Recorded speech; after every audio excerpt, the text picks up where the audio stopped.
Hi and welcome to this episode of Spotlight on UNBC as we kick off another academic year. My name is Rob Van Addercombe. We have some really cool stories this month. We'll hear of some new developments in the forestry program, count fish with some UNBC students, and we'll even climb some trees east of Prince George in the name of research. It's been a busy summer, and we'll set the tone for this academic year next on this, the September episode of Spotlight on UNBC.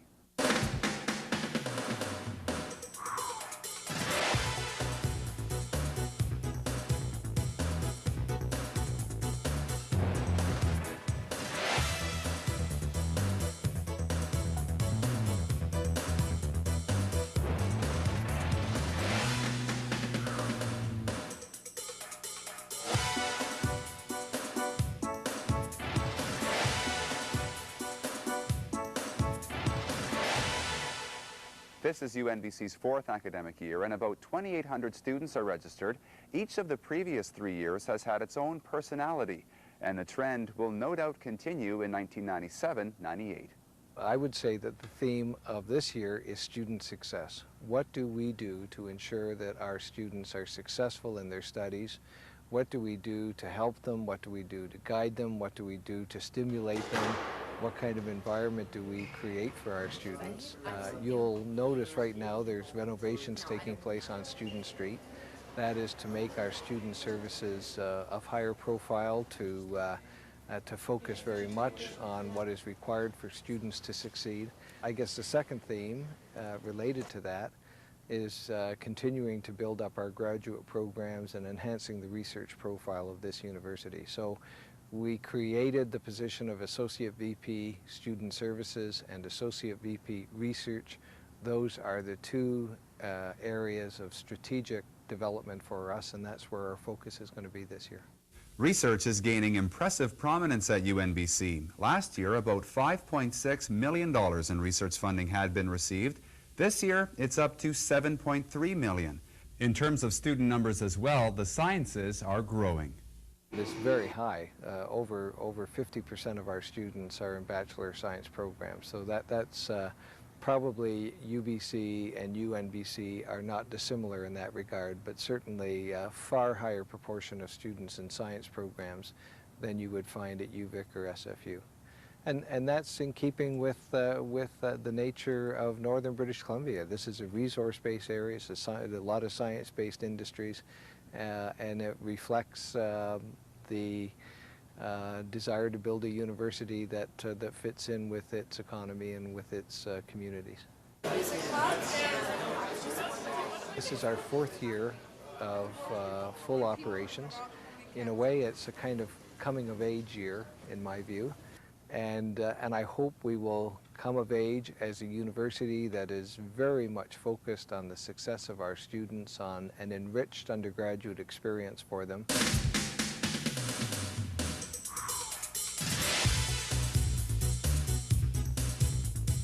This past summer has seen many first-year university students frantically deciding where to go to school.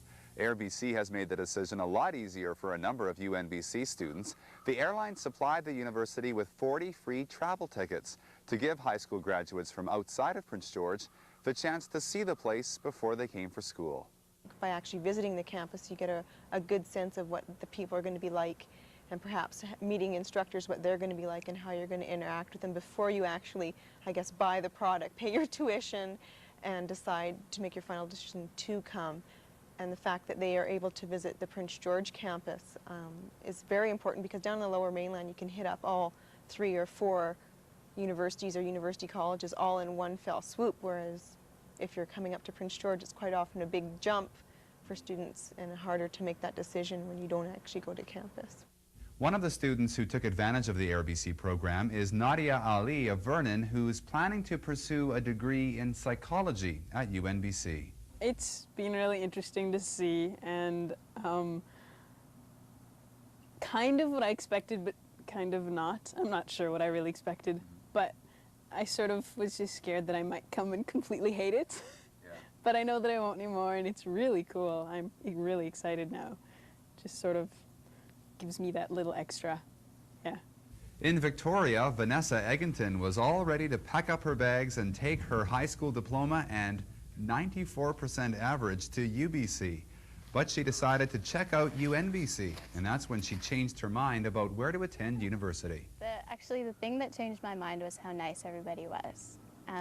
My liaison officers were really nice. They drove me around the town, showed me places, took me out for lunch, and I got to meet the president, and he seemed really excited to meet me, which was kind of neat and different than here or UBC. The president wouldn't have even known who I was. But so that was kind of neat, and everybody that I spoke to was really nice and really willing to help me, and it was good.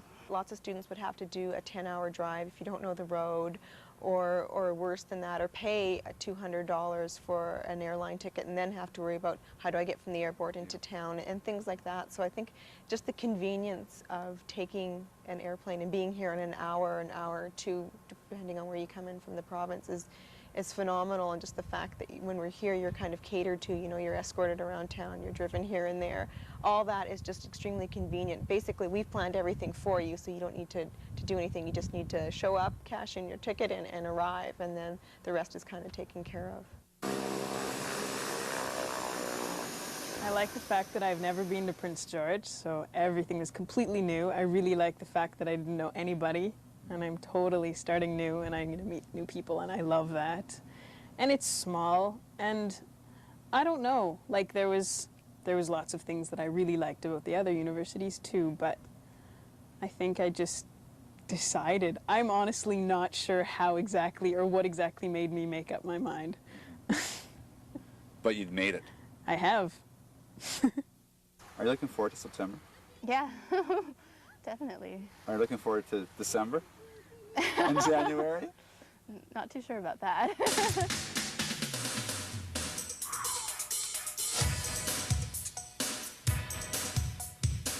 UNBC is quickly becoming a center of excellence for forestry in more ways than one. The nationwide network of centers of excellence in sustainable forestry recently moved one of its administrative centers to UNBC. It moved here from UBC. What kind of planning, what kind of forest practices are necessary to have sustainable forestry taking place across landscapes in Boreal Canada? Boreal Canada is the northern forest, which is hugely extensive. It's one of the largest forests in the world. The centers of excellence themselves are then composed of different university groups who network together to solve particular problems. The fact that UNBC has been identified as the center for the planning and practices theme within a forestry sustainable network is a real accolade for the university. It emphasizes that we are now recognized as a center within Canada that has excellence in planning and practices for sustainable forest management. The application of this research that will be undertaken in the Center of Excellence will be throughout the boreal forests of the world. An example of the forestry research underway at UNBC took place in the Viking Ridge area east of Prince George over the summer.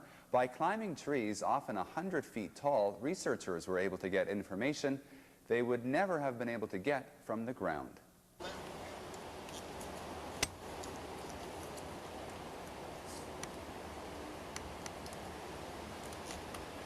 The forest canopy is one of the last frontiers of biology. We're so used to doing ground-based measurements and simply looking up into the forest canopy. Actually getting up into the trees is vitally important to our research, finding out what's growing in the forest canopy, what the range of species there are. To do that, we have to use modified mountain climbing techniques, single rope access techniques where we climb into the trees. We do measurements on the range and productivity of lichen communities in these forests. We're sitting in an area that provides prime winter habitat for mountain caribou. They come into these forests in the winter period, feed on lichens on the lower branches and on branches that blow out of the canopy. So knowing how these forest structures support lichen growth is very important for a major wildlife species in the Prince George area. Some of these trees are amazing. I mean, I climbed up to 47 meters yesterday in a spruce, and that's a long way off the ground. Yeah. And then you look into what's growing up there, and the lichen communities up there are just so diverse, and they're species specific to a certain extent. Like what you find in a spruce tree will be different from what you find in a cedar.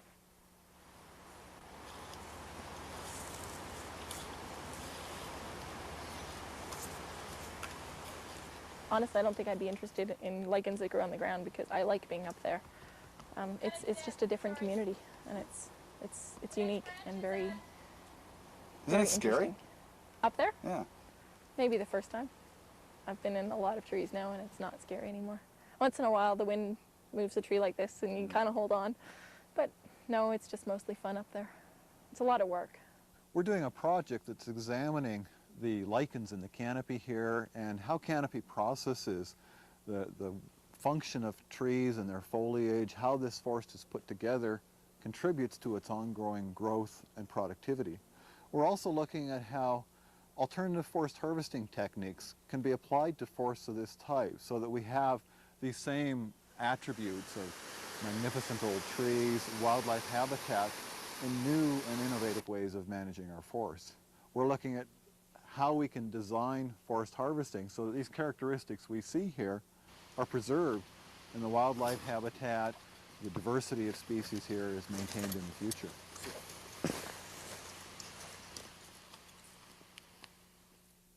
UNBC Chancellor Iona Campagnolo conducted her last Chancellor's Tour of Northern BC this month. The destination was the Yukon and the far northern part of BC. The Chancellor's Tours were designed to familiarize UNBC officials with the different parts of the North and give Northerners the chance to meet senior UNBC administrators. As one tradition comes to an end, another is just gathering steam. For the second year in a row, a popular local history course was offered in Barkerville this summer. Barkerville's probably the most popular historical site in all of northern BC. I'm not from here, I'm from Newfoundland, and my parents were up last year and they came to Barkerville, so they were talking about it, and I didn't get a chance to come, so I thought, oh, this will be a great opportunity to come and visit it and learn about it, and then next time they come I could take them and do their personal tours, I guess. Shannon Keeping was one of about 25 UNBC students who took part in a week-long local history course in Barkerville. It was the second time in as many years that the course was offered, but it's not just a course about Barkerville. It's designed to teach students how to discover history for themselves. We want them to go away with some sense of the history of Barkerville and Barkerville now as an interpretive site. But as always in a history course, the factual information and the detail that they learn, they'll have forgotten in six months or a year. So the really important thing is that they've gone away with the tools to look at the history of other local areas and to do it for themselves. So it is, to a large extent, methodology and talking about approaches to history, the sources that you use for the variety of sources that you can use for history, and learning how to do history yourself, rather just learning how other people have done it and trying to parrot that. To that end, a number of student essays written for the course were compiled into a book on Barkerville's history. The book includes essays from both the 1996 and 1997 classes. So this little book that we put together entirely on the voluntary contributions of you folks is a new text in the history of northern British Columbia, which I know when I teach British Columbia history the next time I will be using, so that students will be learning from students at UNBC in a way that I don't think occurs at any other place in this province and perhaps not in this country. Yes, you can have the standard textbooks be the way that we disseminate knowledge, but really how we disseminate knowledge is by going out into the archives and finding out for ourselves. And if other students have done that, then they're speaking to their fellow students in a particular kind of way. And other students can see the problems with the papers or the drawbacks of the papers, but they can also see what wonderful things other students discovered when they went out and wrote history themselves. And that's a message we want to get to our students, as well as the general chronology of BC history. So yeah, we'll use it in the classroom. It's given me a real appreciation for local history, and it's something probably I'll you know, search out more. If you could sort of like look around it and maybe pretend that you don't see all the Gore-Tex jackets and stuff of the tourists, and you could sort of see what it was like to live here, you know? Would you have liked to live here? Back then? Back in the days when it was the biggest town north of San Francisco and west of Chicago, and could you have seen yourself here back then? Well, that's really a myth. And I'm not going to fall for that one because I'm a history student. Yeah, I could see myself, yeah, living here. This has never been a ghost town. It's been people have lived here right up until it was a park. So, and actually, there's people still have their residences here, but they're getting kind of old. A number of UNBC students had the chance to put their education to good use this summer as leaders for popular science camps in Prince George. I love science, and I think it's important to teach science to younger kids. And as a student doing science at the University of Northern BC, I just totally enjoy it. I've totally learned to love it, and I'd like to give that back to the kids a bit. The Science Alliance camp at the Fraser Fort George Museum exposed kids to the basics of physics, biology, and chemistry. In fact, one of the highlights was the Chemistry Magic Show, put on by UNBC chemistry professor Todd Whitcomb. Okay, the liquid nitrogen's really cold. There's warm water in there. So the liquid nitrogen's getting warm, and as it gets warm, it makes gas. And that gas pushes against the pop bottle.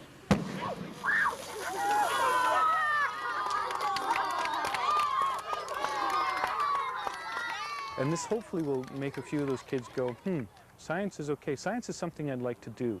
I could see myself being a scientist. I could see myself enjoying science, or at least always being interested in it. And this is really what the camps are about, is trying to tell kids that science is something that you do. It isn't something that is done.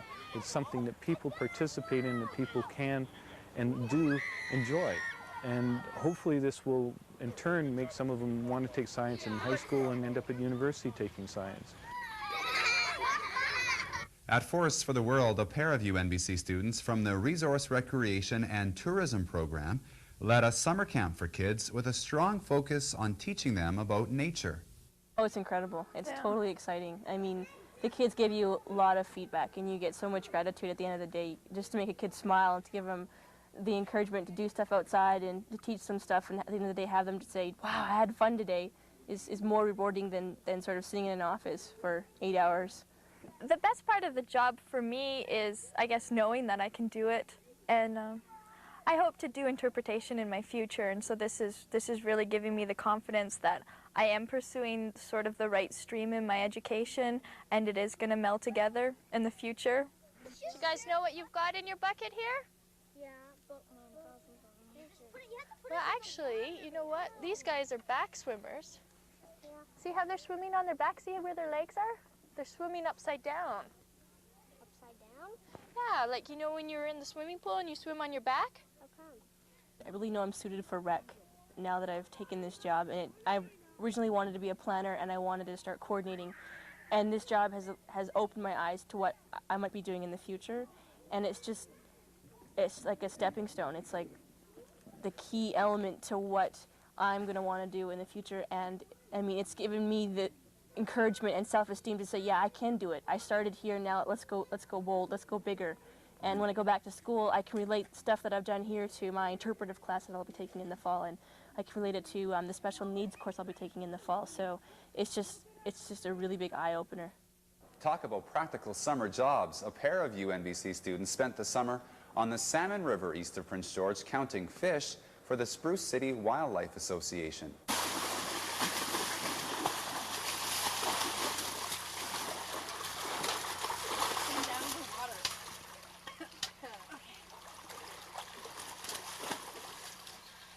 Well, the big thing that I think I learned is patience. You have to enjoy fish a lot to be able to do this job, because all day they're splashing in your face and slapping you with tails, and they just don't cooperate. And so you have to learn how to control your anger or your frustration.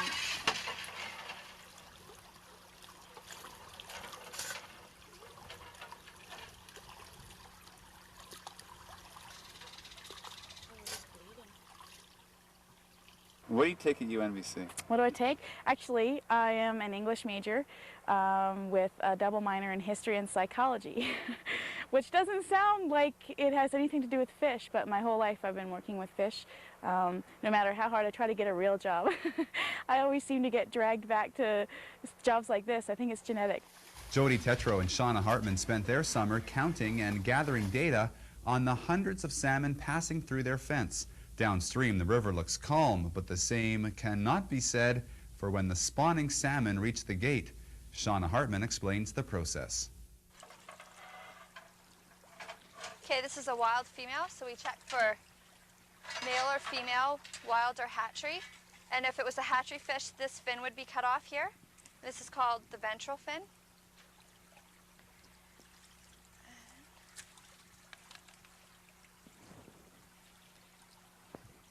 Then we take a gill plate sample for testing for DNA for the Department of Fisheries and Oceans.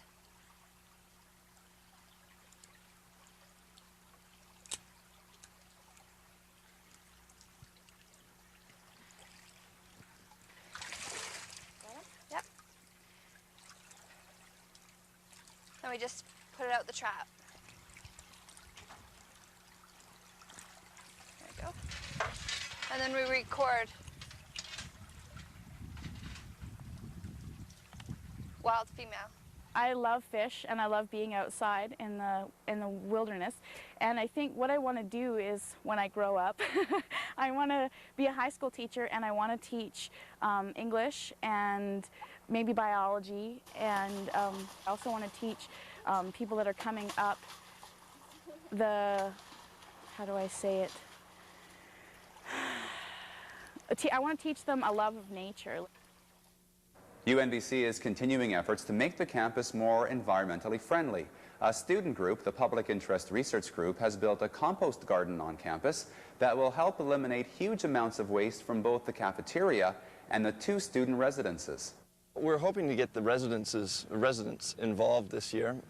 Valerie Holton and I have been trying to establish a bucket program where each resident quad is provided with a labeled bucket showing them what materials can go into a composter and where the compost can go. I'm going to have a bucket to our right over here, or a bin actually, where people will deliver their compost and will be sorted from out from there. But the main goal for the next school year is to see all of the residents in the residences composting on a weekly basis, and as well to organize the pickup and removal of all compostables in the kitchen. I have here some fresh compost from the kitchen. You can see some vegetable scraps.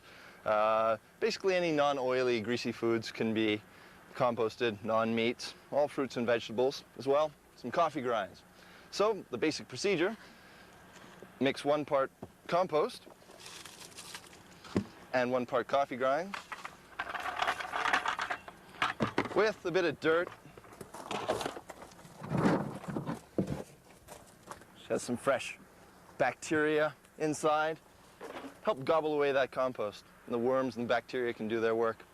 Mix it all up, aerate it nicely, and that's that. I'd really like to encourage everyone to do something. Everyone can do something, and it's possible to make a difference individually. That's where it starts. You may recall a story from a previous episode of Spotlight on UNBC about a professor who was working on an elk skeleton found during construction of a new shopping complex in Prince George. Carbon dating has determined that the elk is about 2,300 years old, meaning it was roaming central BC at about the same time that Alexander the Great was roaming Macedonia. Anthropology professor Richard Lazenby says it's one of the oldest and most complete elk skeletons ever found in BC. September is synonymous with back to school, and at university it's also synonymous with orientation. Orientation is one of the big events of the year at UNBC, and a number of activities are planned to both welcome and prepare students for university. The first week of September, before classes start, we've got a new orientation program for first-time students, and that's called Student Success Week. And it's a comprehensive orientation program that's designed to familiarize students with the whole campus and also the community, so that everything's sort of settled before classes begin. The second week of September is really a welcome back to all the students. We do have some things planned for new students, but the focus that week is really on the larger community. And what we're doing is bringing up various community groups to meet with students and introduce themselves to students right through that week. And we've sort of constructed theme days every day to sort of focus those things on community outreach. A number of activities are planned for September, including the Wheel Thing mountain bike and rollerblade relay race on September 28th, Shine-A-Rama, a fundraiser for cystic fibrosis, on the 20th, and the 3rd annual Northern Backyard Barbecue featuring 5440 on Friday, September 12th. This is our 3rd annual Backyard Barbecue, And we have a slogan this year that is Beach Band Barbecue Blast Off. And we're going to be giving a bunch of stuff away related to the beach, and frisbees and beach balls and our cups, mugs and everything. It's just a way for the students to let loose at the end of the first week of school, and it's the end of orientation, and just a way for them to meet people and reaffirm the friends that they did have, and just have a great time. One of the great things we can offer at this university is a really welcoming environment, and a genuinely welcoming environment. It's small size, makes it easy for the faculty and staff and the students to interact. And I think what's important for this university is for that to be apparent on day one as the students arrive.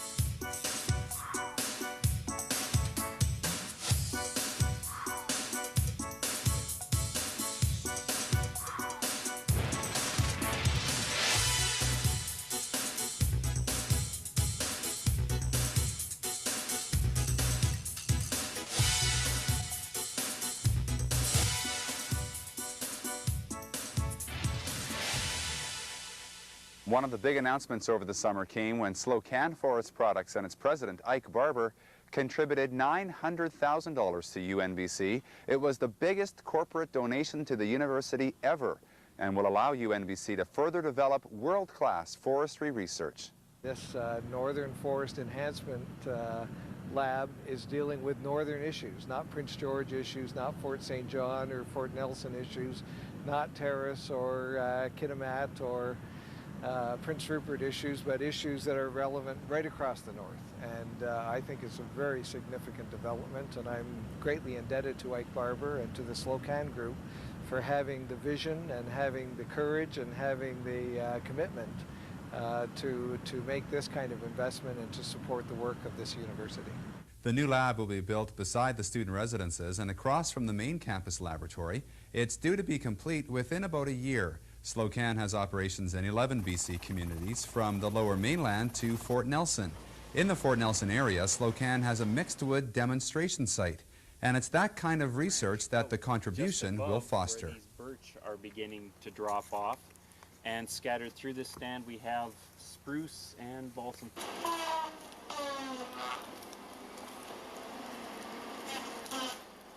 So we've got to try to create patterns that will generate good, healthy mixtures in the future, and we've got to look at the practicality of actually doing management on them, stocking and surveys and getting growth and yield predictions and things like that. It shows very clearly the linkages that we have established with the industries of the north. I mean, for Slocan, this is an investment. Yeah. It's where the interests of the company converge with the interests of the university. It represents, I think, a dedication of both parties to sustainable development in the north, and I think it's a very significant undertaking.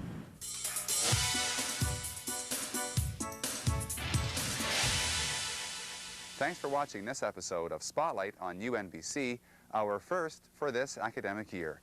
Next month, highlights from the huge number of events planned for this month, and we'll also preview the new season for the UNBC Timberwolves men's and women's basketball teams. I'll see you next month.